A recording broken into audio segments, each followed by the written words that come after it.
Vai var iemācīties braukt ātri, ja brauc 3-4 reizes nedēļā?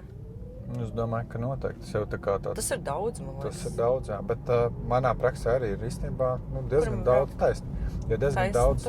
Jā, jo diezgan daudz ir bijuši kursanti, kas man pat ir braukuši citreiz pat katru dienu. Kad es strādāju 5 reizes, 5 dienas nedēļā, tad braucu pat 5 reizes. Un, protams, ka tev tas progress ies ātrāk, jo, zin kā, tu jau visu laiku esi tajā procesā. Jā. Un tu, pieņemsim, vakar brauc, nezinu, tur vienības gadu, šodien tu, pieņemsim, brauc tur Āgenskalnu. Un tu jau atceries, tev labāk paliek. Un, ja tu vēl paralēli, manuprāt, izmanto visus video, ko piedāvā Bava, tad vispār ir super. Tu vienkārši visu laiku esi tajā procesā, tu trenē savu domāšanu, tu trenē vadīšanu. Ja tu vēl mājās pieķer kaut kādas braukšanas, tur ar senčiem vēl kaut ko. Es domāju, ka ļoti īsā laikā var nolikt. Nu jā, jo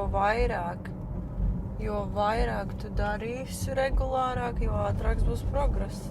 Jā, tā kā noteikti.